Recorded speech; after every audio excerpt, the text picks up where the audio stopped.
Pues buenos días a todas y a todos ustedes. Gracias por conectarse a esta sesión que ofrece el grupo Querida Amazonía. En esta ocasión, con la magnífica participación de una muy querida miembro del grupo Querida Amazonía, la doctora María Luisa Aspe, quien ya ha estado con nosotros compartiendo sus trabajos de investigación en ocasiones pasadas y que en esta ocasión pues tenemos el privilegio de que nos comparta un estudio, una investigación que ella hizo para que nos ayude a entender este conflicto entre Rusia y Ucrania, la invasión de Rusia a Ucrania, que a todos nos tiene pues un poco en vilo para ver qué es lo que va a pasar no solamente ahí, sino las afectaciones a nivel global. Así que pues doctora, muchísimas gracias por su tiempo y gracias por todo su conocimiento. Voy a permitirme leer una breve semblanza curricular de la doctora. Es doctora en Historia por la Universidad Iberoamericana, donde también fungió como directora del Departamento de Historia. Es especialista en Historia Contemporánea, participante y conferencista en los encuentros de la Pontificia Comisión de América Latina sobre Mujer e Iglesia. Es miembro del Seminario en Historia Contemporánea del Instituto de Investigaciones Sociales de la UNAM. Fue miembro del Sistema Nacional de Investigadores hasta su jubilación. Fue también expresidente del Instituto Mexicano de Doctrina Social Cristiana. Es miembro del Consejo de Gobierno de la Universidad Intercontinental y del Consejo Consultivo de la UPAEP. Ha sido y es profesora en distintas universidades públicas, privadas y pontificias, y actualmente es investigadora de tiempo completo del Centro de Estudios Interdisciplinarios. Tiene innumerables publicaciones nacionales e internacionales. Me voy a permitir solamente resaltar algunas cuantas. Tenemos una que lleva por título Latin American Economic Concepts and Christian Social Philosophy, publicada en Economic System and Social Justice Global Perspectives en el año 2014, la Encuesta Nacional de Cultura y Práctica Religiosa, publicada en México en el 2013, Límite al Liberalismo Mexicano, el Estado Laico y la Nueva Concepción de Libertad Religiosa, editado por la Universidad Panamericana, Un Camino de Esperanza, la Mujer en la Iglesia a partir del Concilio Vaticano II, entre muchas otras. Doctora, pues la verdad es que las palabras no nos faltan para describir su enorme capacidad y su enorme compromiso hacia este grupo y en general hacia estos temas de justicia social. Así que pues bienvenida, un gusto tenerla entre nosotros y le cedo la palabra. Adelante, doctora. No, pues muchísimas gracias Marieli. Y buenas tardes a todos y a todas. Miren, yo quiero comenzar diciendo que no soy especialista en Ucrania y que tampoco soy internacionalista. Sí he seguido el caso ucraniano muy de cerca y lo he seguido porque me interesa mucho ese mosaico religioso, pues es de los países que tienen más distintas ritos cristianos y por lo tanto he seguido el caso y bueno, pues como ciudadana de México, pero sobre todo del mundo, evidentemente que me interesa. Quiero hacer además algunos comentarios de por qué me interesa este tema.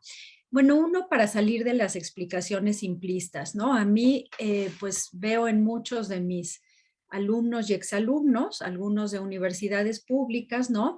Que dicen qué bueno que está ascendiendo el socialismo y que con esto de Putin y apoyando a Putin, y digo, caray, que estarán viendo que yo no veo, ¿verdad? O sea, estas explicaciones que habría que puntualizar y que matizar, ¿no? Y bueno, y otra que también me parece importante, que es decir, que aunque nos parezca, la historia no se repite, ¿no? Y esto siempre tenemos la tentación, lo vemos en México, pero lo vemos en el mundo, ¿no? De decir la historia se repite. Hay procesos inacabados, hay problemas no resueltos que nos hacen pensar que la historia se repite, pero ya lo había dicho Heráclito, ¿verdad? En el siglo VI antes de Cristo, porque nadie se baña dos veces en el mismo río, porque no es el mismo río y porque no es el mismo hombre, ¿no? Entonces esto creo que es importante. Y además, y como mexicana, porque en un mundo globalizado, lo que pasa en un rincón del mundo, pues necesariamente nos afecta, ¿no? Y hay afectaciones importantes para el caso mexicano, no solo en el tema energético y en el tema económico, sino también en el tema ideológico. Entonces creo que es importante pues echarle una vista a esto, ¿no? Y bueno, pues así curándome en salud, ¿verdad? Empiezo con esto. Pues tenemos aquí un mapa de Ucrania, donde vemos que es la más importante de las antiguas repúblicas soviéticas y con una historia fundamental no solo de la Rusia desde el siglo XII, ¿no? Sino también, o sea, Kiev, que era el centro en el siglo XII, pero que también era el centro de Europa, ¿no? Y la capital más importante de Europa. Y después, bueno, pues como la rusidad, este componente identitario fundamental, ¿no? Que lo tiene y que ahí se emparenta, les guste o no, con los rusos y con todas las otras ex repúblicas soviéticas, ¿no?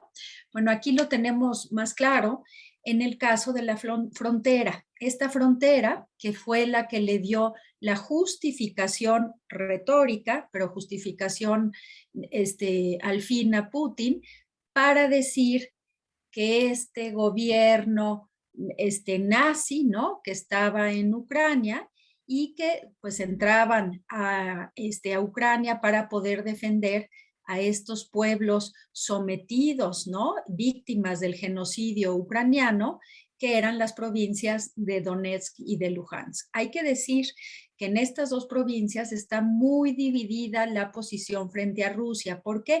Porque muchos hablan ruso y esto ya es un elemento importante, ¿no? Y otros tuvieron pues conatos y momentos de movimientos independentistas, muchos de los grupos más radicales se encuentran en esta zona, y eso es lo que le sirvió a Putin como una justificación ideológica, retórica, decía, para entrar en estas provincias. Pero bueno, pues también tenemos el caso de muchos de los habitantes de las provincias que dicen, no, nosotros somos ucranianos, ¿no? Que no están con esta cuestión identitaria. Miren, al mero primer momento de que comenzó la invasión, pues teníamos ya aquí los datos duros de más de 100,000 soldados rusos que se apostaban en la frontera con Ucrania. A mí me sigue sorprendiendo mucho, mi referente es histórico, ¿verdad? Pero que como la Unión Europea, como la OTAN, no contemplaban que iba a ser esta invasión. O sea, podemos decir que estaba cantado y que todo el 2021, ¿no? Incluso intelectuales de izquierda rusos habían alzado la voz frente a este asunto, que todo 2021 lo que se hizo fue forjar pues esta franja firme de militar tanto en la frontera de Rusia con Ucrania, como en Bielorrusia, que es además pues uno de los, pues de ahora sí que de los socios más importantes en la región de Rusia, ¿no? Y bueno, pues aquí están las tropas, en fin, paso de esto, ya se los dejo después y lo pueden ver si es que les interesa, ¿no? Aquí está la prueba clarísima, ¿no? De las tropas rusas, cómo estaban en estas zonas, como les digo, desde 2021 y con un antecedente importante que pues habría que dar para pensar a la OTAN por lo menos, ¿no? Y que era la anexión que hizo Rusia de la península de Crimea en el 2014, ¿no? ¿Cuáles fueron las consecuencias? Habría que pensar de esa anexión. Pues lo único que pasó en medio de una división al interior de la OTAN y división al interior de la Unión Europea es que sacaron a Rusia del G8, ¿no? De este grupo de las principales potencias económicas del mundo y que se quedaron en el G7, ¿no? Es decir, lo sacaron, pero no hubo sanciones, no hubo recriminaciones, no hubo un planteamiento fuerte ni de la ONU, ni de la Unión Europea, ni de la Corte Penal Internacional, en fin, muchas de estas instancias que podrían haber reaccionado entonces, ¿no? Y ahí pues ya estaban destacados, ¿no? Y aquí, bueno, pues nada más ver el porcentaje de la población de cómo está en Ucrania. Ucrania tiene un poquito más de 41 millones de habitantes. Fíjense qué cosa, que para este momento ya salieron de Ucrania como refugiados casi 3 millones, ¿no? Y Otra cosa importante es que el alto comisionado de la ONU para el tema de los refugiados había dicho que se esperaba un panorama bastante complicado, bastante trágico, que salieran 5 millones y el día de ayer cambió la cifra a 8. ¿No? Y la ONU dijo, nos estamos preparando para una nueva salida de refugiados, con un problema fundamental, que esto es algo que sucede en todos los países del mundo donde hay conflictos bélicos, que los primeros que salen son los que tienen recursos. Entonces, ¿a qué me refiero con recursos? Mínimos recursos económicos para poder aguantar pues un mes, un tiempo, ¿no? Unos más, otros menos en esto, pero sobre todo recursos humanos de decir, pues tengo a mis parientes en Polonia, pero tengo una prima en en Alemania, ¿verdad? En Berlín o esto. Y los siguientes que salen, es decir, la segunda y la tercera oleada, ya estamos en la segunda, ¿no? Los que comienzan a salir son los que no tienen ningún recurso, ¿no? Entonces, ¿esto de qué nos habla? Que ya se espera, no es un panorama catastrofista, sino que ya se espera una crisis humanitaria importante. Voy a regresar al caso específico de Polonia con datos duros un poquito más adelante. Y aquí se empieza a plantear frente a un conflicto, pues decían inesperado, yo tengo la impresión que no era tan inesperado, ¿no? Cómo se van posicionando el favor y en contra de la intervención de Rusia, ¿no? Pues tenemos clarísimo el apoyo militar, que aunque no se ha ejercido para no llegar a una tercera guerra mundial, pero que están los miembros de la OTAN, ¿no? Y por otro lado, la Unión Europea, el Reino Unido, Canadá y Estados Unidos, que apoyan las sanciones a Rusia, ¿no? Y luego tenemos otros aliados, esto es importante, pues está Armenia, Bielorrusia, Kazajstán, Kirguistán y Tayikistán, ¿no? Y también tenemos Irán, ¿no? Y esto es muy importante porque Irán y Siria, ¿y qué ha pasado con Irán y Siria? Que hoy en la mañana, bueno, la mañana de ellos, ayer, ¿no? Lo que dijo el presidente Putin es que recibía gustosamente a miembros, digo, a voluntarios para que vinieran a pelear al ejército ruso, ¿no? En Irán y también en Siria. Y ustedes saben que esos son dos focos, ¿no?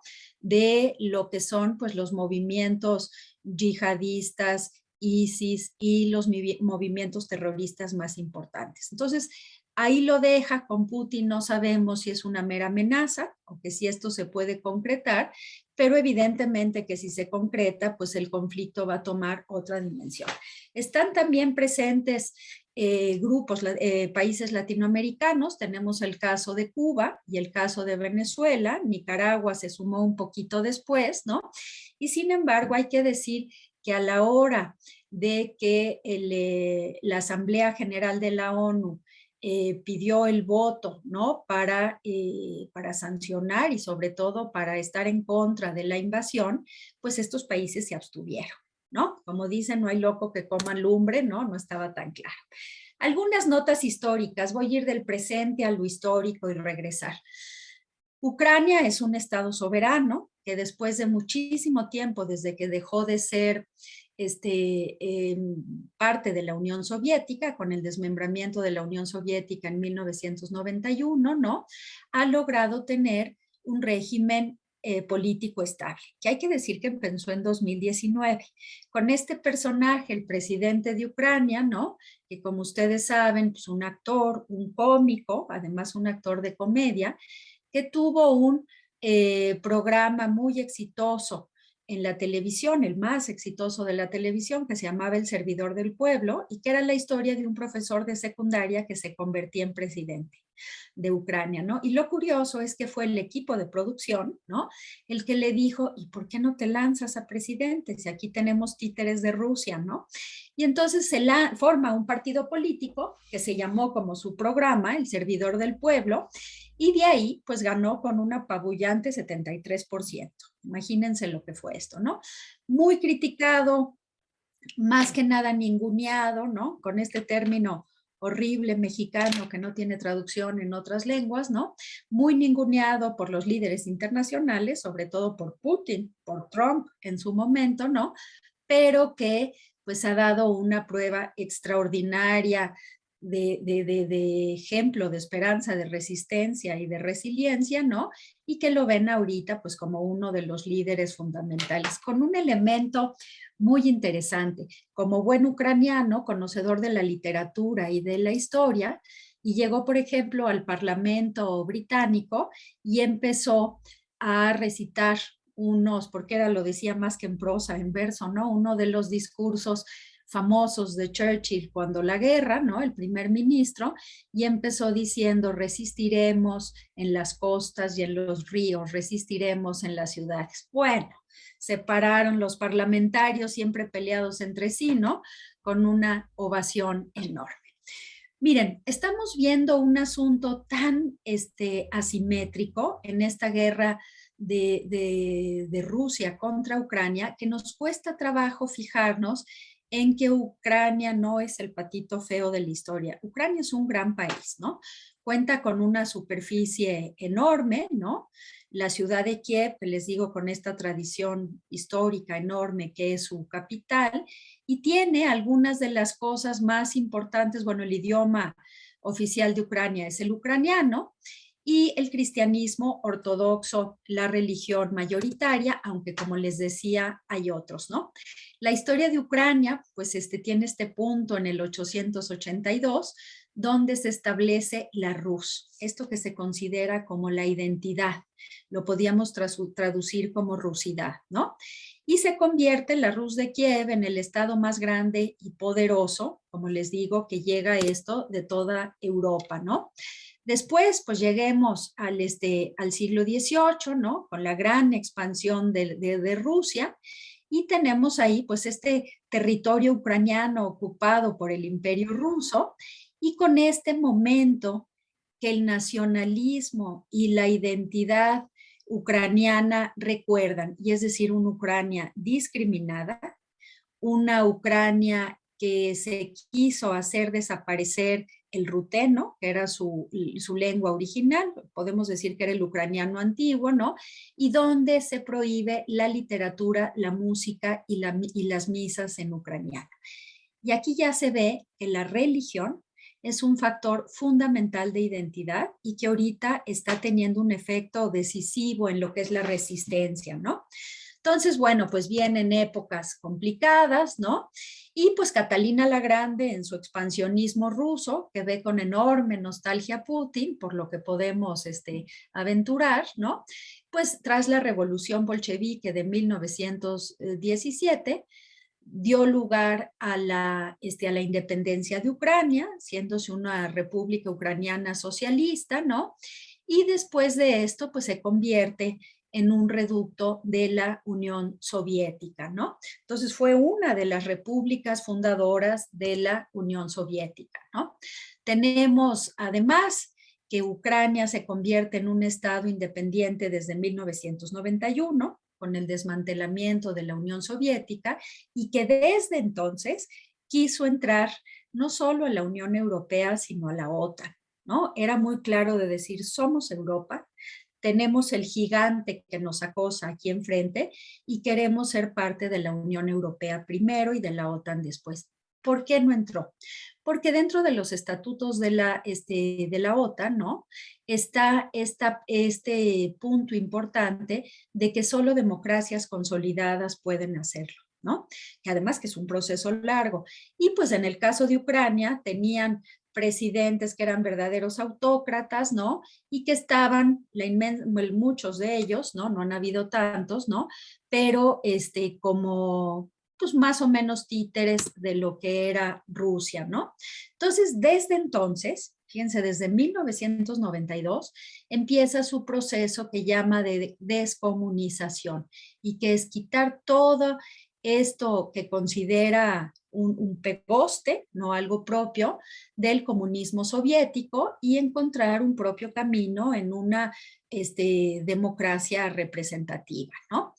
Entonces aquí tenemos un antecedente muy importante, que cuando se empieza a mover hacia una democracia libre y que empiezan las manifestaciones, que es lo que se conoce como la Revolución Naranja en 2004. Desde entonces, desde 2004, Putin, que ya iba por su segundo periodo presidencial, se horroriza de pensar en el efecto contagio de Ucrania a otras de las antiguas repúblicas soviéticas, ¿no? Entonces, esta revolución naranja, que parte de esta resistencia frente a Rusia y de la insistencia, además de formar una democracia libre, pues fue un conflicto que fue creciendo entre los dos, ¿no?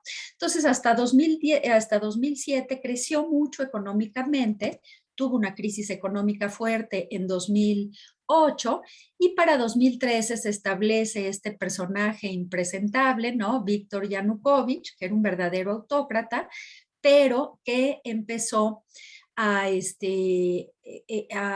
acercarse más a Putin y a alejar más a Ucrania de lo que era su interés de llegar a la Unión Europea, ¿no? Y entonces es que en 2013, finales de 2013, empiezan esta serie de manifestaciones ciudadanas conocidas como Euromaidan, ¿no? Que es la plaza central, el símbolo de la resistencia desde el 2004, ucraniana, ¿no? Y que dicen, no nos puede alejar a nuestro intento de entrar a las principales instituciones europeas, ¿no? Entonces, bueno, hubo muertos, como suele pasar, ¿no? ¿Y qué es lo que pasa? Que logran tirar a Yanukovych y Yanukovych huye a la Federación Rusa, ¿no? Entonces, bueno, desde entonces han tenido unos cuantos presidentes, ¿no? Hasta esto que les cuento, que llega el presidente de Ucrania actual, ¿no? Bueno, podemos pensar por la prensa y cuando vemos a estos ciudadanos que no tienen formación militar y que están haciendo bombas Molotov, de que en realidad el ejército ucraniano pues se defiende con uñas y dientes. No es así. Ucrania es un país que tiene un arsenal muy importante, de los más importantes de Europa. Tiene además armas nucleares, nada que ver con Rusia, pero las tiene, y tiene además los elementos, los minerales, los químicos, todo esto para la energía nuclear. Entonces, en este sentido, pues también Rusia quiere apoderarse, ¿no? De esto que es crucial geopolíticamente, ¿no? Y económicamente también, que tiene Ucrania, ¿no? En 2016, Ucrania firmó un acuerdo de libre comercio con la Unión Europea, que era como dar el primer pasito, ¿no? En este proceso de decir, bueno, pues queremos ser aceptados un poquito más adelante, ¿no? Sin embargo, ha tenido crisis económicas importantes, tiene una tasa de pobreza alta, lo que vuelve pues mucho más preocupante lo que se está viviendo, porque lo que les decía, los que salen en la segunda oleada, los de la tercera, y pues como se ven las cosas, habrá una cuarta, pues serán parte de este grupo importante de pobreza extrema, ¿no? Algunos apuntes de lo que tiene Ucrania, ¿no? Bueno, tiene las reservas más altas de Europa en minerales de uranio, que ustedes saben que es un elemento fundamental para la energía nuclear, ¿no? Reservas explotadas de minerales de manganeso, evidentemente yo no sabía para qué servía eso, pero es fundamental para los chips de los teléfonos celulares, ¿no? Estos que están ahorita faltando en el mundo y que dicen, bueno, no tenemos, está ahí, mineral de hierro, mercurio, ¿no? Reservas de gas, ¿no? Es el 13º en el mundo y el tercero en Europa con reservas de gas, ¿no? Sin decir que el gas ruso y los oleoductos rusos pasan por territorio ucraniano. Entonces esto vuelve todavía más complicada la situación. Reservas de carbón, es el 7º país en el mundo, lo que además es un foco rojo porque pues las metas del milenio, ¿verdad? Y este intento que ha hecho la Unión Europea y que ha hecho muchos países del mundo por pasar de las energías fósiles a las energías verdes, pues evidentemente con la escasez de petróleo y de gas con la subida del precio del petróleo, pues ahí está la tentación, como ya pasó en México, ¿no? De producir electricidad y tener la energía a partir de combustóleo y de carbón, lo que es trágico para el futuro, para el presente del planeta, ¿no? Es el principal país agrícola de Europa. Los cereales que tomamos, que se comercializan en las grandes marcas internacionales, muy posiblemente se cosecharon en Ucrania, ¿no? El suelo negro, ¿qué quiere decir esto? El 25% del volumen mundial, que es la tierra más rica para la agricultura. Girasol y aceite de girasol. Después de ver esto, fui al súper y por curiosa me puse a ver en el aceite de girasol y sí vi varios que decían Ucrania y dije, wow, no tenía idea, ¿no? Cebada, ¿no? Y muy importante porque además tiene cebada maltera, la que se necesita para la cerveza, ¿no? Es el cuarto mayor exportador de maíz en el mundo, o sea, no es solo la antigua Mesoamérica, ¿verdad? De papa, de centeno, de huevos, de queso, en fin, ¿no? Entonces, bueno, Ucrania puede, y esto se pone en riesgo, satisfacer las necesidades alimentarias de 600 millones de personas. Fíjense cómo esto hace que el asunto sea todavía más complicado, ¿no? Porque esto es lo que puede pasar, ¿no? Tiene además, es un país industrializado, el cuarto sistema de gasoductos de gas natural en Europa, ¿no? Tiene el octavo más grande del mundo en centrales nucleares, el tercero más grande de Europa, lo que es un problemón porque podría haber un tris de un conflicto de liberación de radiación en las centrales nucleares, ¿no? Tanto en Zaporilla como en Chernobyl, que están ahora en manos de los rusos, ¿no?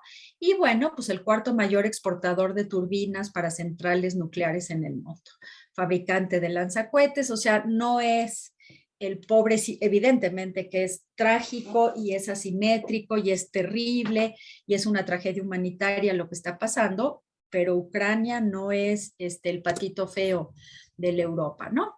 Entonces, bueno, ahí les dejo algunas otras cosas.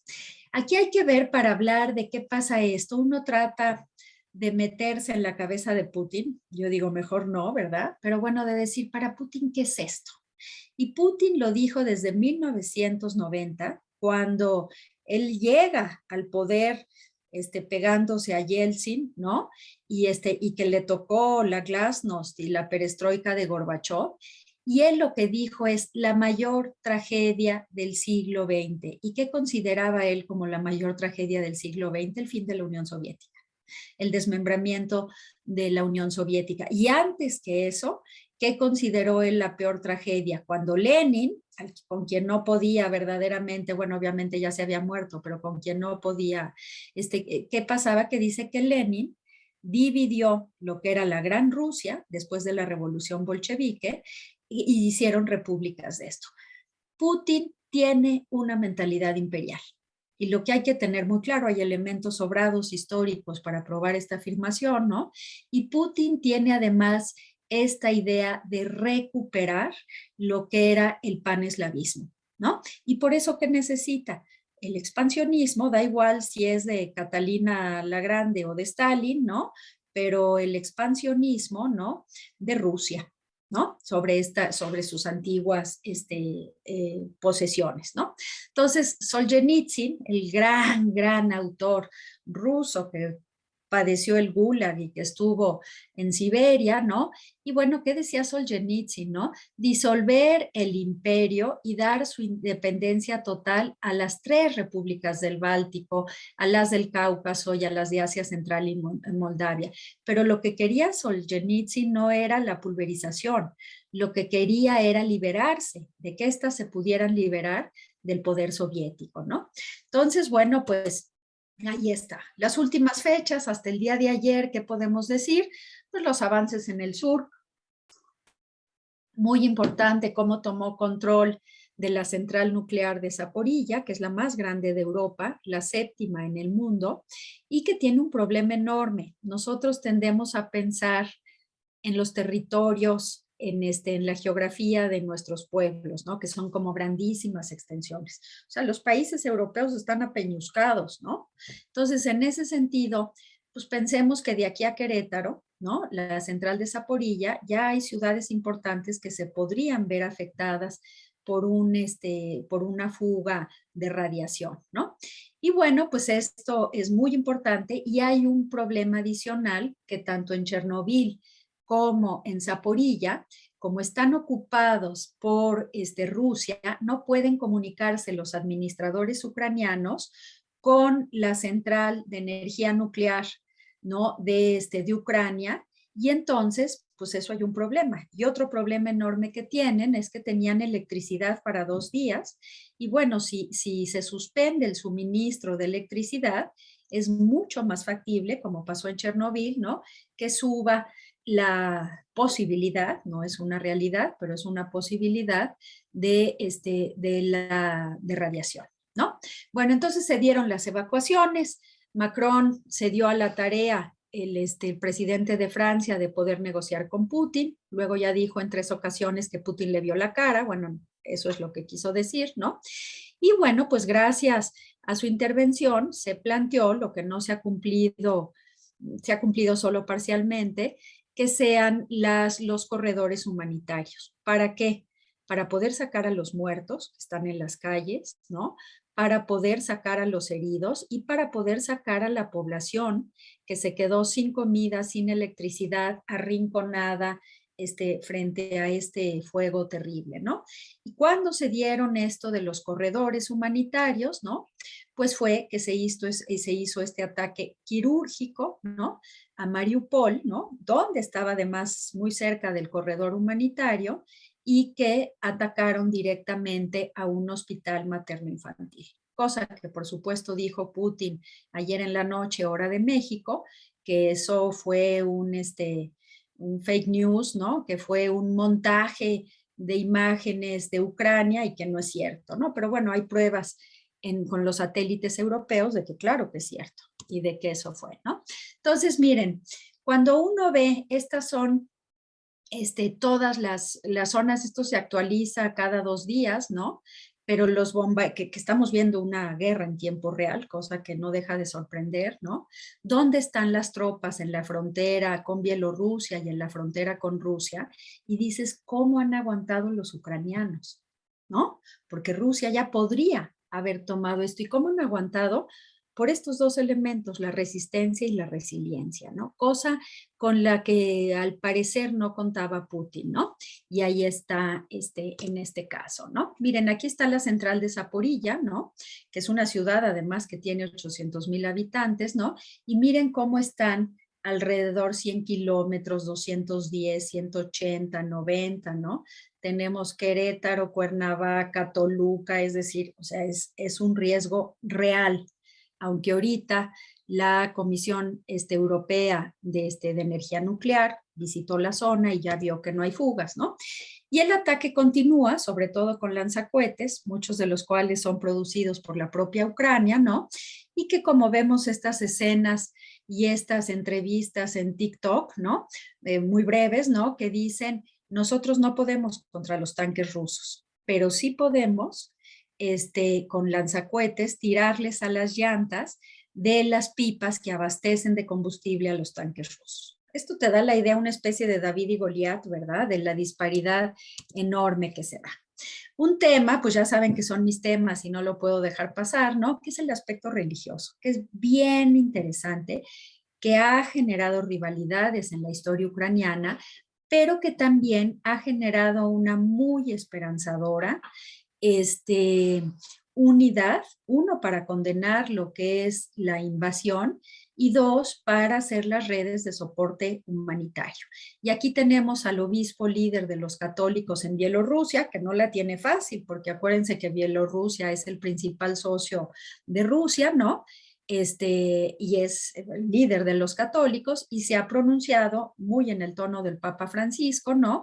Diciendo, esta es una tragedia de la humanidad y tratando. La foto evidentemente no corresponde ahorita porque tiene ahí su árbol de Navidad, ¿verdad? Y luego tenemos el arzobispo mayor de los católicos ucranianos, que se encuentra en un refugio antiaéreo debajo de la Catedral de Kiev. Esto está bonito, que ninguno de los líderes religiosos salieron de la zona de conflicto, ¿no? Y aquí, pues en este encuentro con el Papa Francisco. Acuérdense que en este caso, pues es la misma iglesia con distinto rito, ¿no? Pero bueno, ahí está esta toma, ¿no? Y luego tenemos aquí al patriarca ecuménico de Constantinopla, que condena la invasión de Ucrania. ¿Qué tiene que ver Constantinopla en esto? Que buena parte, o sea, una parte nada despreciable de los, ¿cómo se llama?, de los cristianos de Ucrania están bajo el patriarca ecuménico de Constantinopla, ¿no? Y luego, pues aquí tenemos al arzobispo de Kiev, ¿no? Y dice, entregamos nuestros cuerpos y almas por nuestra libertad. Si eso no es un pronunciamiento político, yo no sé qué es, ¿no? Entonces aquí está, y están al pie del cañón con su gente, ¿no? Y están apoyando en la labor humanitaria, que obviamente Cáritas y las otras organizaciones pues están apoyando en esto, ¿no? Y aquí tenemos un conflicto que se dio no hace tanto, en el 2019, y que de alguna manera opera en lo que está sucediendo, que es que hubo un enfrentamiento bien reciente, en 2019, por la hegemonía de la fe entre las iglesias ortodoxas, ¿no? Y en ese sentido, el patriarcado de Kiev fue aprobado en 2019 por el patriarca de Constantinopla, lo que los independizó del patriarcado de Moscú. Y esto pues trascendió a lo político. Ahorita pues están todos en unidad. El patriarca de Moscú, que se ha pronunciado, no tan fuertemente como los ucranianos, ¿no? Los que están en Bielorrusia, pero bueno, se ha pronunciado en contra de la invasión. Putin decía que todas las mañanas recibía sus bayas y un muy buen yogurt, ¿verdad? Del patriarca de Moscú que se las daba, ¿no? Hay una buena receta con cicuta, ¿verdad? Pero no sabemos si se la vaya a dar. Bueno, pues aquí hay esta frase que decía el gran Solzhenitsyn, ¿verdad? Creo en la Unión Rusiana. Todos provenimos, fíjense, todos provenimos de la preciosa ciudad de Kiev, ¿no? Fue por ella, ¿no?, que nos llegó el cristianismo. Sí es doloroso y vergonzoso recordar los decretos de prohibición de la lengua ucraniana. Si el pueblo ucraniano desease independizarse, nadie debería retenerlo por la fuerza. Hermanos, ¿no? Hay que evitar la cruel división porque se trata de una ofuscación de los años del comunismo. Sufrimos juntos, sumidos en el mismo foso, y juntos saldremos de él. De veras que Solzhenitsyn en estos momentos dice uno, bueno, qué cosa, ¿no? Bueno, en esta relación asimétrica, ahí les dejo nada más para que vean, pues las fuerzas, piensen nada más, soldados activos de Rusia, 900,000, ¿no? Más unas reservas de 2 millones, y vean la diferencia con las de Ucrania, pero como les decía, Putin está ahorita invitando a los sirios, ¿no?, y a los iraníes de estos grupos terroristas, presumimos, ¿no?, para que vayan ahí, ¿no? La fuerza militar es también muy dispar, teniendo este poderío Ucrania muy superior al de buena parte de Europa, sin embargo no tiene nada que ver con Rusia, ¿no? Algunos asuntos que, sin repetirse la historia, valdría la pena retomar. Pues esta es la guerra más importante después de la Segunda Guerra Mundial. Piensen las gentes que todavía viven, que les tocó vivir esta cosa, pues en la memoria histórica de Europa, la hambruna, el sufrimiento, la invasión, cómo esto es una historia viva, ¿no? No pasada. Y me refiero nada más a estos pactos de no agresión, muchos de ellos que se firmaron por Hitler en su política de apaciguamiento, y que le sirvieron a Hitler, y que le sirvieron a Hitler ganar tiempo con esta política de apaciguamiento para luego invadir Polonia y quedarse con buena parte del territorio europeo. Lo saco a colación, yo no creo que de ninguna manera Putin es Hitler, No sé si es, digo, si eso no quiere decir que sea muy bueno Putin, ¿no? Pero lo que quiere decir es que hay estrategias, ¿no? Militares y problemas que están latentes y que en este sentido, pues hay que recordar que esta política de apaciguamiento, que fue lo que dijo Putin en unos momentos y ya. Y esta frase, ¿no? De Churchill, de los fascistas del futuro, se llamarán a sí mismos antifascistas. Escuchar a Putin diciendo voy a liberar del genocidio y del nazismo, ¿no? A las provincias del este de Ucrania, ¿no? Bueno, pues esto es la Segunda Guerra Mundial, pero fíjense cómo los lugares y el foco del conflicto ahí está, ¿no? Ahí está. Entonces es justo ahí, ¿no? Ahí está Kiev y fíjense todas las provincias alrededor que están de la actual Ucrania, ¿no? Lo mismo en la conferencia. Bueno, esta frase de Erich Fromm, ¿no? Pensando en el caso de Stalin y de Hitler, y que decía, entre los rasgos de personal dominantes en aquellos que ejercen el poder absoluto, está el sadismo y el masoquismo, ¿no? Y bueno, y lo decía el buen Fromm, ¿no? Bueno, en este sentido, como les decía, esta política de apaciguamiento que le permite a Hitler ocupar de estos territorios. ¿Y qué es lo que estamos viendo, no? En estas famosas treguas que de treguas no tenían nada. Y también, si sean lo mismo, pues nos remite a la Guerra Fría, ¿no? A ese momento que va del final de la Segunda Guerra Mundial a la caída del socialismo real, simbólicamente del muro de Berlín, un poquito después del desmantelamiento de la Unión Soviética, ¿no? Y en este sentido, pues hay que ver que las razones del enfrentamiento fueron ideológicas y fueron políticas. Ahorita tenemos que hay mucho de político y que evidentemente hay mucho de económico, porque estamos hablando de las energías y sobre todo del petróleo y del gas que están en estos momentos, ¿no? Entonces, bueno, recordar este equilibrio del terror, ¿no? Del que surge esta encíclica extraordinaria de Juan XXIII Pacem in Terris, ¿no? Cuando los misiles soviéticos apuntaban cerca de Cuba hacia Estados Unidos, ¿no? Entonces hay que tener en claro que hay una guerra armamentista, que esto puede escalar peligrosamente a una tercera guerra mundial. Yo no creo que Putin sea un loco, pero que podría pasar, ¿no? Y en este sentido, pues hay que tener presente esto. Además, una cosa terrible, pero que es real, el gran negocio mundial que significa la industria bélica. Bueno, había que ver el informe a la nación de Biden la semana pasada, que no le perdonan una a los republicanos y cómo aplaudían como focas, ¿verdad? Emocionados cuando hablaban de la posibilidad de mandar apoyo bélico a esto, ¿no? Porque hay que sacar al mercado la última generación de armamento para producir otra más, ¿no? Y en este sentido, con la fin de la Guerra Fría, ¿no? Acuérdense, Gorbachev, ¿no? Personaje que, bueno, cobra $50,000, ¿verdad? Todavía por sus conferencias en Occidente y es el personaje muy odiado en Rusia. ¿Por qué muy odiado? Porque hay un control brutal de los medios de comunicación y en este caso de las redes sociales y pues muchos de la poca prensa libre ya la vetó Putin, ¿no? Estas escenas que salieron por última vez en televisión y diciendo nos vamos, nos quitan, ¿no?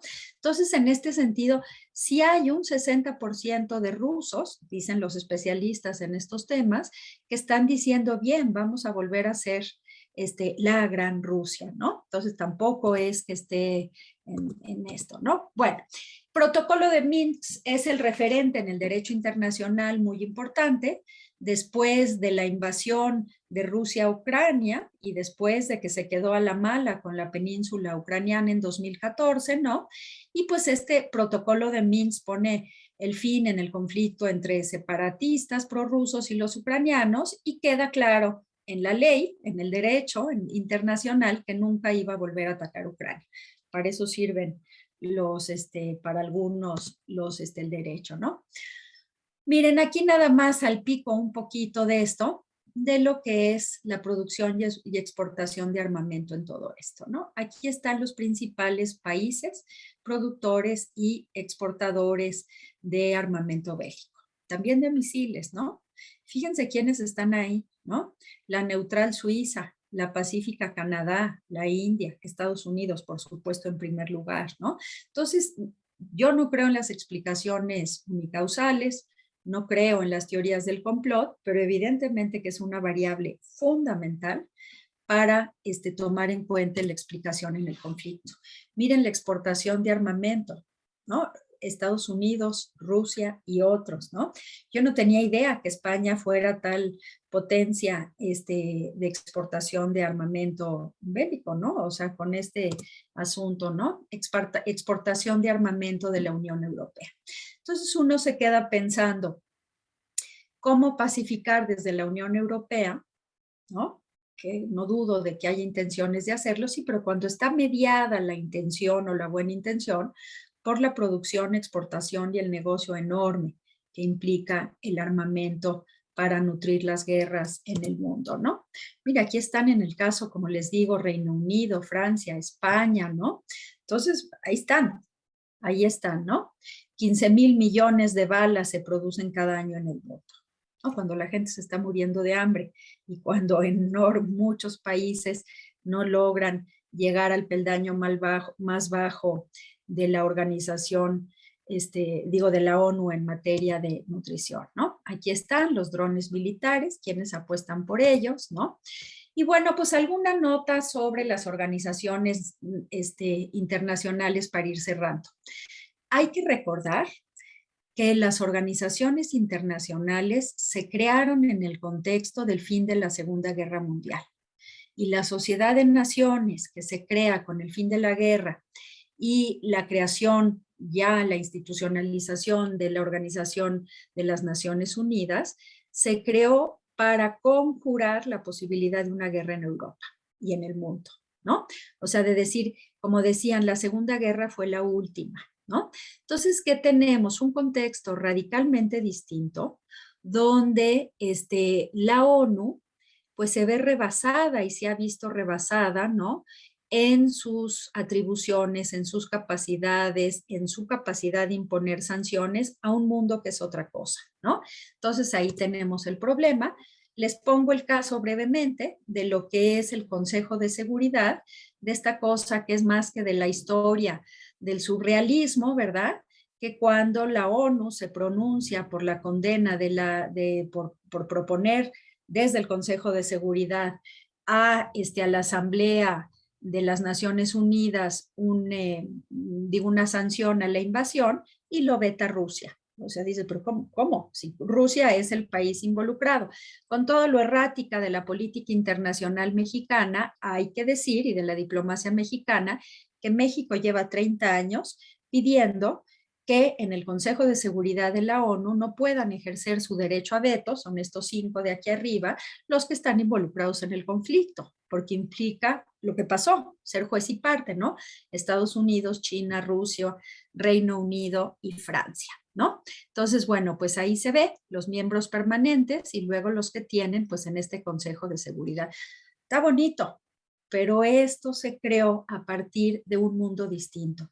Y pensemos que desde la década de mediados de los 80 con la globalización, el fin del socialismo real, el desmantelamiento de la Unión Soviética, pues son otras condiciones, es otro contexto en ese sentido, ¿no? Y tenemos aquí la OTAN, fundada en 1949, con el fin, por supuesto, de la seguridad en Europa principalmente, ¿no? Aunque participan otras naciones, destacando por supuesto Canadá, Francia, Alemania, Estados Unidos y Reino Unido. Reino Unido que salió de la Unión Europea, pero que sigue estando en la OTAN, ¿no? Entonces, bueno, pues que de esta manera, ¿cuál es el famoso artículo 5 de la OTAN? Que si uno de los países miembros es atacado por un país externo, por una potencia extranjera, tienen la obligación de intervenir en la guerra, ¿no? Y de aquí viene el problemón de decir, esto sí escalaría en un tris a un conflicto internacional. Acuérdense lo que pasó con Polonia hace unos días, que dice, nosotros queremos darle a Ucrania los aviones MiG, ¿no? Eso sí es, entonces, entrarle a la Tercera Guerra Mundial. Y se les ocurrió que entonces hay que darle la vuelta a lo jurídico, lo mandamos a una base en Alemania, de Estados Unidos. Bueno, pero eso sí es poner a un tris en la guerra, ¿no? Aquí están los países miembros de la OTAN y para que vean sus afirmaciones y lo complicado que es decir, apoyarlos, ¿no? ¿Cómo podemos apoyar frente a esto, ¿no? Aquí están con sus años de entrada, que esto es muy importante, ¿no? Aquí la expansión de la OTAN desde 97, ¿no? Y lo que esto fue implicando, ¿no? Y que esto fue cruzado por la anexión de Rusia de Crimea en 2014. ¿Qué hizo la OTAN? Nada, ¿no? Y yo creo que esto jugó también en el cálculo de Putin de decir, llevan 10 años, bueno, desde 2014 lleva peleados internamente en la OTAN y en la ONU y no va a pasar nada, ¿no? Que sí pasó. Lo curioso de este caso, yo creo que es un punto esperanzador, es que estas organizaciones internacionales se unificaron frente al horror, la violación del derecho internacional, el desprecio por la persona humana, ¿no? Que se dio entonces. Bueno, pues ahí se los dejo. Y bueno, esto que les decía, que del G8 no encontré una foto más nueva, ¿no? Pero pues que se quedó en G7, porque lo único que le pasó a Rusia con la invasión de Ucrania, ¿no? Con la anexión de Ucrania, ¿no? Fue salir del G8. Bueno, entonces tenemos aquí la Unión Europea, las 6 potencias, en fin, lo paso rápido, ¿no? Y bueno, hablar un poquito de Putin, personaje que con esta frase queda muy claro su ideario político, ¿no? La caída de la Unión Soviética ha sido la mayor catástrofe geopolítica del siglo XX, ¿no? Y al mismo tiempo Putin diciendo esto, sin los valores familiares tradicionales, la sociedad se degrada. Esto, por supuesto, es conservadurismo. Leyendo la frase dice, ay, mira, yo estoy de acuerdo con Putin. Pues no, o sea, no, es toda esta cuestión que plantea. Bueno, nació en 52, el señor tiene 70 años. Y por modificación última de la Constitución de la Federación Rusa, Putin puede quedar en el poder hasta 2036. Ahí se los dejo, ¿no? Entonces, en este sentido, él repite mucho, por eso lo resalto, que se crió en un apartamento compartido por 3 familias. Eso es algo, mucho de los excesos, de sus lujos, verdaderamente vergonzosos, ¿no? Yo supongo, no soy psicóloga, ¿verdad? Pero que algo tiene con esto, que invariablemente habla de su pasado pobre, ¿no?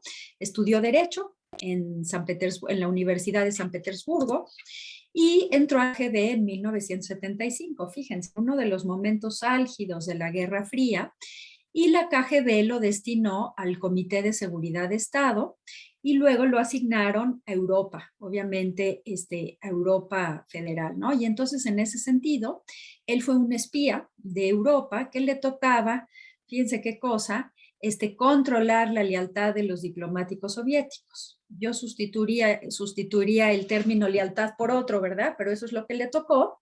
Y luego estuvo al frente, bueno, como decano de Asuntos Internacionales en la Universidad Estatal de Leningrado, pero no para hacer investigación, sino para controlar la lealtad de los estudiantes, ¿no?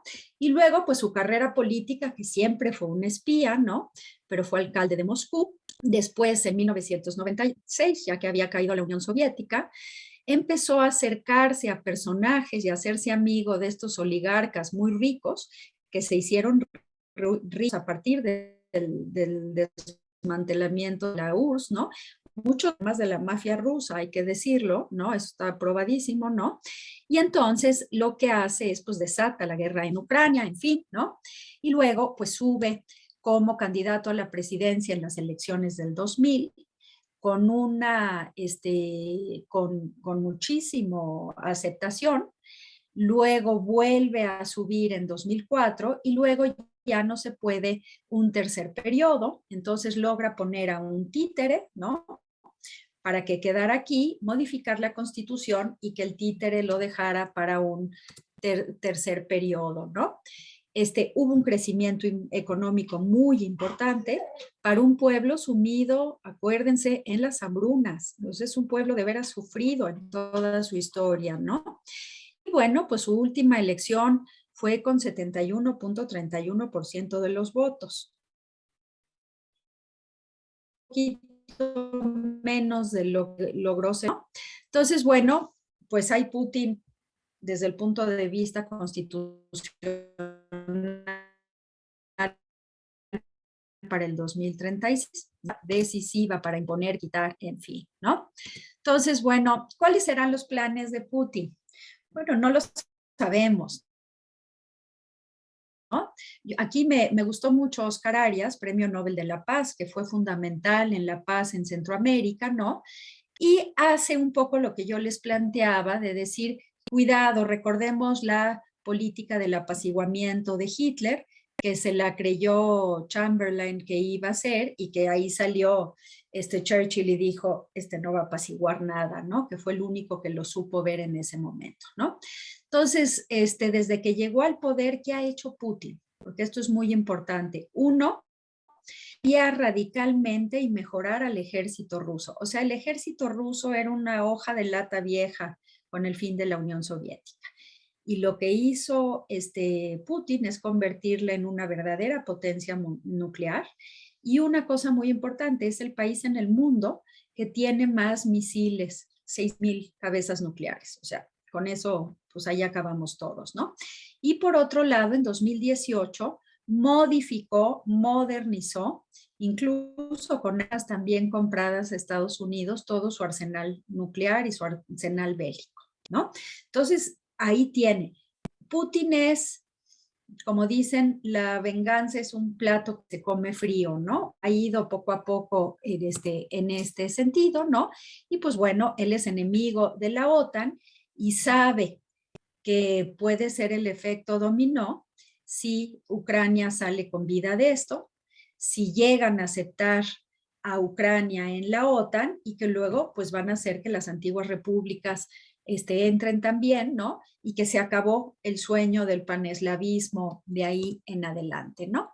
Entonces, en este sentido, pues se creyó que se podía apaciguar a Putin, ¿no? Y ahí está, pues lo que vimos en el Consejo de Seguridad de la ONU. Hay que recordar que pasó exactamente lo mismo en 2014 con el caso de Ucrania, ¿no? Entonces, no hay novedades en ese sentido. ¿Qué se podría decir o qué puedo decir yo de esto? Rusia es un país expansionista. Llámenlo desde el imaginario de Catalina la Grande, ¿no? O llámenlo desde la Unión Soviética, pero eso es lo que es, ¿no? Entonces, en ese sentido, Putin ha venido soñando, y lo ha dicho, con revivir la Rusia grande. Y para revivir la Rusia grande, sabe que necesita lo simbólico, lo histórico. Ya saben que todos estos autócratas necesitan controlar la narrativa histórica, ¿no? Y en esta que está, necesita Kiev, ¿no? Y muchas otras cosas, pero además necesita poder conjurar la europeización de las antiguas repúblicas, ¿no? Bueno, pues esta mezcla de sentimientos, de pasiones encendidas por los mitos nacionales, es otro que siempre trae los mitos nacionales, ¿no? Hay que decir que hay una ofensiva consistente, histórica, desde que Putin apareció en la escena política hasta el presente. A mí me queda que Putin no es Hitler, ¿no? Y yo creo que desde este sentido no es tan seguro, yo creo que es malintencionado, pero yo no creo que sea ningún loco. O sea, que pueda armar o que se le vaya la locura y arme una tercera guerra mundial. Pero en un conflicto tan complicado, bien podría suceder. Además, hay un factor de poder importante que tenemos que tomar en cuenta, y es que Estados Unidos, en estos momentos, tiene una debilidad importante desde el punto de vista económico, incluso financiero, donde China y Rusia le están ganando la partida, pero además el presidente Biden es un presidente débil, que ha subido su popularidad a raíz de la guerra, ¿no? Pero que es un presidente débil, que se lanzó de muy buena fe con su agenda de derechos humanos, una agenda progresista, y que bueno, que todo el efecto de la cultura Trump y lo que subyace en este ultraderechismo en Estados Unidos le está haciendo la guerra interna, ¿no? O sea que es un factor en tomar en cuenta. Miren, les recomiendo que le echen un ojo, yo no lo conocía, lo conocí ahora, a Ilya Budratskis, ¿no? Que es uno de los jóvenes pensadores muy sofisticado de la actualidad de Rusia y es un intelectual de izquierda. ¿Y qué le dice Budratskis al mundo? Cuidado, izquierdas del mundo, no se vayan con la finta de que esto es el socialismo, como muchos dicen, ay no, pues yo estoy con Putin por el socialismo. Dice, Putin es un capitalista, claramente que está por el capitalismo, pero por un capitalismo de Estado, pero es un capitalismo, ¿no? Entonces, ¿qué hay que tomar en cuenta que nos dice este intelectual? La feroz ola de represión que llevó a cabo Rusia en la frontera con Ucrania durante todo el 2021, hay que tomarlo en cuenta. Segundo, el carácter fundamentalmente imperial gran ruso de la visión de Putin, ¿no? Que empezó con este extraordinario discurso, y no extraordinario por qué maravilloso, sino extraordinario porque no puedes creer que diga que va a librar del genocidio y del nazismo a Ucrania, ¿no? Y lo tercero, la escalada bélica que seguirá. Putin, dice este pensador, no tiene marcha atrás, pero cuidado con confundir que esto es una apertura hacia el socialismo real, que es romántico y que no tiene nada que ver con lo que se está dando en este sentido. Ya para terminar, unos minutos más, pues miren, aquí están los gasoductos de Rusia y toda la red de gasoducto y de oleoducto pasa por Ucrania. ¿Cómo la ven? Pues ahí hay un polvorín. Y esto es Europa tiene una dependencia del 60% del gas natural y del petróleo de Rusia. Entonces decir, bueno, vamos a hacer la transición y vamos, bueno, pues sí, pero las transiciones no se hacen en el momento de la guerra, ¿no? Sino que llevan tiempo. Y entonces en ese sentido, miren, aquí está los gasoductos ucranianos, el gas ruso consumido por Ucrania, por supuesto ya le cerraron la llave, ¿verdad? Y el gas ruso que pasa por Ucrania a la Unión Europea. Esta es una clave de lectura que no podemos dejar pasar. Miren la guerra del gas, los oleoductos y gasoductos rusos que pasan por Ucrania, ¿no? En fin, esta que me pareció estupenda, ¿no? Ahí está la Unión Europea que tiene ahí la estufa, ¿verdad? Pero ahí están los que tienen la posibilidad de abrir o cerrar la llave, ¿no? Bueno, las sanciones contra Rusia, nada más ahí se las dejo, no voy a entrar en los porcentajes de dependencia tanto de la Unión Europea como Rusia y de las antiguas repúblicas soviéticas de esto, ¿no? El mundo dividido, cómo se van cambiando las posturas, ¿no? Y bueno, pues que sí hay un caso rarísimo, pero que existe de izquierdas pro Putin. Yo de lo que pude leer de especialistas rusos, afortunadamente traducidos, ¿no? Al inglés, ¿no? Y es que dicen, bueno, pues evidentemente esto tiene que ver con la censura a los medios de comunicación mundiales, ¿no? Que haya esta posibilidad, ¿no? Aquí el apoyo humanitario, que esto pues ha movilizado a Europa, ¿no? Y ha movilizado también, esta es una de las marchas en Argentina, ¿no? El apoyo militar, piensen lo que les decía, que tiene 6,000 ojivas nucleares, el caso de Rusia, y que creo que no contaba Putin con esto, pues con lo que no contaba es que los billonarios rusos que tienen buena parte de su dinero en paraísos fiscales, pero además en Europa, que viven en Inglaterra o en Cabo San Lucas, ¿eh? Ahí los dos hoteles más importantes, digo, más así lujosos de Cabo San Lucas, ¿no? Son de rusos, que ahora ya se movió, que tenía su yate de una cantidad verdaderamente inmoral de millones de dólares que no me acuerdo, que los tenía por Miami, ya lo movió a Cabo San Lucas y dijo, yo me quedo a vivir aquí, ¿no? Y entonces dicen, bueno, pues muchos de estos rusos van a ir a dar ahí, y el presidente pretendió tranquilizar a los mexicanos diciendo, bienvenidos los rusos, bienvenidos los ucranianos, bienvenidos todos a este territorio, ¿no? El desplome económico, o sea, en datos duros, el 50% de las fortunas de los billonarios, o sea, bajó 50% la fortuna de los billonarios en 12 días de guerra. Entonces, pues evidentemente que argumentos para la cabeza, pero argumentos para el corazón, ¿no?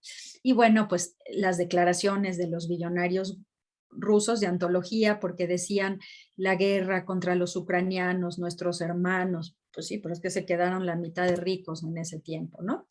Las presiones que han habido en Rusia, ¿no? Las detenciones por protestar, la supresión de lo que son las cadenas de noticias libres, en fin, sí, pero esto queda en la inteligencia, ¿no? Un poco y en el círculo rojo, además de los que, y entonces pues no acaba de calar a esto, ¿no?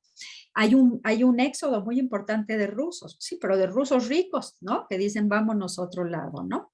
Y bueno, pues los símbolos de la apertura con la perestroika y con glasnost, que eran Pepsi Cola, Coca-Cola y McDonald's, ya se fueron de Rusia, ¿no? Y bueno, también se fue Starbucks, que no era el símbolo, pero que ahí está, tan, ¿no? Bueno, aquí tenemos Macron, viendo lo de las evacuaciones, en fin, tan, ¿no? Y bueno, pues nada más, el problema de los corredores humanitarios que desembocaban en Rusia, dicen es como entrar a la boca del lobo, ¿no? Entonces, bueno, sí, la mediación en este sentido de Francia ha sido fundamental, ha logrado el 20% de lo que se podría lograr, pero en fin, y la OMS ya confirmó 7 ataques contra la red de salud de Ucrania. Que esto, pues miren, ya tiene 2 casos en lo que es la Corte Penal Internacional de La Haya. A la primera, que fue puesta por Polonia y por Ucrania, no se presentó el representante de Rusia en 2 días, pero evidentemente con el ataque al hospital materno-infantil de Mariupol, pues evidentemente que ahí va para otra, ¿no? Miren, esto era al 3 de marzo, todavía anterior, el número de refugiados. Fíjense cómo creció en 5 días, ¿no? Y Polonia, que ya es una catástrofe humanitaria y es una presión brutal económica de recursos públicos y privados, pues porque 1.204.000 para el 8 de marzo fueron para ahí. Tan estas imágenes que ya han visto. Xi Jinping se ofreció, ha estado muy calladito, no han estado muy calladitos los ricos, muy billonarios chinos, no de Hong Kong, estoy diciendo continentales, ¿no? Que son los que administran los bancos rusos y que chinos, perdón, y que están diciendo, y se lo dijeron al Washington Post, ¿no? Enough is enough, ¿no? Diciendo ya estuvo bueno de jugarle al asunto, pero pues bueno, Xi Jinping está en la carrera contra Estados Unidos y va ganando, ¿no? Entonces, bueno, ¿qué sigue? ¿Qué sigue? Yo nada más brevemente digo qué sería para México y qué podemos prever. Los historiadores somos profetas del pasado, entonces no hagan caso, pero bueno, a partir de esto, ¿qué puede ser? Impacto económico para México. El presidente dijo, después de declaraciones muy erráticas, que estamos preparados para producir electricidad al gas natural. Los informes serios de lo que está pasando es que se está generando electricidad en México a partir del combustible y del carbón. Y esto es un problemón, uno porque tenemos firmados los acuerdos internacionales, pero otro porque es apostar de veras a una crisis ecológica de escala tremenda, ¿no? Y lo segundo, pues es que en México, en Estados Unidos, desde noviembre para acá, pues subió 45% el precio de la gasolina. En México 3%. Ahorita está disparado, ¿no? Pero ¿qué quiere decir esto? Una sola cosa, y es que la gasolina en México está subsidiada. Dicen los que saben, ¿no? En estos temas energéticos, que si esto se continúa 6 meses más, lo que va a hacer es que va a implicar para el gasto público del gobierno federal 300,000 millones de pesos de déficit. 300,000 millones de pesos, ¿no? Todo tengo las fuentes si les interesa el tema, ¿no? Y bueno, pues la invasión a Ucrania nos puede generar, como ya nos está generando, una crisis de relaciones internacionales. Por todas estas declaraciones que han habido, pues Anthony Blinken, el secretario de Estado de Estados Unidos, ya van 4 llamadas que hace la semana pasada y esta al pobre de Marcelo Ebrard, no pobre, pero que está diciendo ontoy, ¿no? Con todas estas cosas, ¿no? Y también, pues el riesgo de estos coqueteos supuestamente ideológicos, cuando el asunto es otro, ¿no? Con Rusia, con Estados Unidos, con esto, ¿no? En lo que se está dando la puerta, no sabemos si va a ser la puerta para un año o para meses o para lo que sea, pero para una nueva alineación internacional. Entonces, lo que necesitaríamos es mesura, lo que necesitaríamos es echar mano de la reserva de latente, pero de una diplomacia muy importante de México en el pasado, que ya no vemos, ¿no? Y que es un riesgo geopolítico, estratégico y económico que ni siquiera imaginamos, ¿no? No poder cumplir con las metas internacionales en materia de protección al ambiente, mayor tensión regional por el juego de pesos y contrapesos en relación a este juego de poder entre las potencias, y esto es clarísimo cuando pues coincide con recibir a Lula y que va como representante a la toma de posesión de Boric en Chile, la esposa del presidente, ¿no? Y que esto se puede entender como una oposición de México y no estamos evidentemente para estos problemas. Un nuevo orden mundial, pues pareciera que se avecina una nueva guerra fría, que utilizo el término histórico, aunque he dicho que la historia no se repite, y que en este caso sería tripolar y no bipolar. Tripolar, muy claro, China, la calladita, Rusia y Estados Unidos jugando a la baja, y desde el punto de vista económico y comercial muy a la baja, ¿no? La invasión ucrania significa, sí, el deseo de Putin de consumar su obsesión para revertir el desmembramiento de la Unión Soviética, ¿no? Y pues voy derecho y no me quito, ¿no? El asunto, creo yo, que radica ahora, y esto lo está viendo claramente la OTAN y la Unión Europea, también Estados Unidos, en cómo evitar que Rusia se coma Ucrania, ¿no? Lo que pudiera dar caso al primer paso de una carrera imperial, pero al mismo tiempo sin que se desate una guerra mundial. Y esto es, en síntesis, ¿no? Lo que diría, terminando con esto, las instituciones que se crearon, incluso el G7, la ONU, la OTAN, la Unión Europea, para responder al orden internacional surgido de la Segunda Guerra Mundial, se han visto rebasadas por la realidad, lo que tiene además el problema aparejado de que los organismos internacionales son muy débiles en materia internacional para poder hacer exigibles a las partes en el conflicto cuando estas partes no forman, o sea, no están en los protocolos penales internacionales. Y ahí tenemos un broncón tremendo, ¿no? La industria bélica es y seguirá siendo un gran negocio que requiere de conflictos bélicos en todo el mundo para sacar al mercado su inventario. Pues muchas gracias. Y esto es, pues, este intento de tener una visión compleja, pero más con las distintas aristas involucradas en el conflicto. Muchas gracias, doctora. Gracias por darnos estas pistas desde el punto de vista histórico, desde el punto de vista económico, por supuesto, y estos vaticinios que ojalá que no se den, pero que si se dan, pues creo que deberíamos de tenerlos por lo menos un poquito más pensados y estar preparados. En estos momentos abro el diálogo por si alguno de los que están conectados quisiera realizar alguna pregunta o algún comentario para la doctora. Adelante, libremente pueden abrir su micrófono y realizar el comentario en estos momentos. Había una persona, Alejandro, un nombre que dijiste al principio que no supe quién era, que hablaste a favor de que ayuda a Putin, no sé, un Alejandro, pues fue el nombre ruso ese, que lo usaste mucho al principio.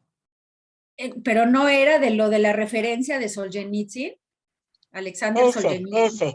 ¿Quién es? Bueno, pues fue el gran poeta, literato ruso, que cuando la Unión Soviética se conformó, lo mandaron a Siberia al exilio en las peores condiciones por haber publicado sus libros en contra de la Unión Soviética. Ya. Y incluso él pues tiene este libro del archipiélago Gulag, ¿no? Donde cuenta el destierro y lo que pasó. Es muy importante porque es un autor ruso, profundo amor por Rusia, y que vio lo peor de lo que se había convertido, ¿no? Y es uno de los autores proscritos en Rusia en este momento, pues claro, porque parece que está hablando del presente, ¿no? Entonces sí, gran autor. Perfecto, muchísimas gracias. De nada. Gracias, doctora. Ahí hay unos comentarios en el chat para usted, de felicitaciones y de agradecimiento. Aún contamos con un poquito más de tiempo, entonces si alguien quisiera, sí, ahí, Germán, adelante. María Luisa, muchas gracias. ¿Cómo estás, Buenas Germán? tardes. Qué gusto. Un gusto saludarte y encontrarte de nuevo. A mí me gustaría, si nos pudieras comentar, ¿cuál sería la expectativa de China? Porque como bien dijiste, está haciendo la calladita ahorita. Y tengo la sensación de que una de las, o la principal beneficiada va a ser China precisamente en todo este conflicto. Sí, el caso de China es como la gran incógnita, pero no tanto. Yo les recomiendo que lean ahí, a mí me parece el mejor internacionalista de México, Mauricio Mechulam, que fue mi alumno en el año 2 conejo, 3 caña, ¿verdad? Ya llovió, pero que es muy brillante. Pero bueno, que se ha dedicado a seguir el caso de China, ¿no? Entonces, lo que sabemos de China en este sentido es que lleva, al igual que muchos años desde que está Xi Jinping, y que lo que ha hecho es revivir el sueño. Todos tienen sus sueños de los mitos históricos, ¿eh? Revivir lo que era la antigua ruta de la seda. No se acuerda, pero él revivirlo en términos geopolíticos. ¿Y qué es lo que está haciendo Xi Jinping? Ya logró este corredor, que es un corredor económico, financiero, pero que comercial, fuertísimo, pero que implica también de redes terrestres, sobre todo de ferrocarril, de lo que era el territorio del Gran Khan de Marco Polo, que va desde Italia, a todo lo que es, que va a ser el corredor comercial por excelencia entre Europa y China. Y de esto se habla muy poco, pero hizo alianzas con ahora sí que la extrema izquierda y la extrema derecha italiana hace unos años, ¿no? Para apoyar este corredor, y lo ha logrado. Entonces, esto ya tiene un control geopolítico importante. Lo segundo es que tiene un acuerdo de base, y esto es obvio, con China. ¿Por qué con China, con Rusia? ¿Por qué con Rusia? Porque tienen un enemigo común, que es Estados Unidos. Y en términos comerciales, China ya está muy por encima de Estados Unidos. Entonces, ¿qué se espera de esto? Abastecer de gas natural, que es lo que dicen los expertos, ¿no? Abastecer de gas natural a Rusia, ¿no? Y hacer el negocio con Rusia mientras dure el conflicto, y bueno, pues luego se la cobrará. Eso por un lado. Y por otro lado es una potencia nuclear. Además que hay un paralelismo, que esto es importante. Así como Rusia quiere comenzar con Ucrania, bueno, empezó con ¿cómo se llama? Ya había empezado en 2014, pero ahorita está con Ucrania y seguirse con las repúblicas, pues puede hacer algo similar China y Xi Jinping con Hong Kong, ¿eh? Entonces, en este sentido, no hay pocos internacionalistas mundiales que han planteado la posibilidad de que se dé ese caso, ¿no? Entonces, eso.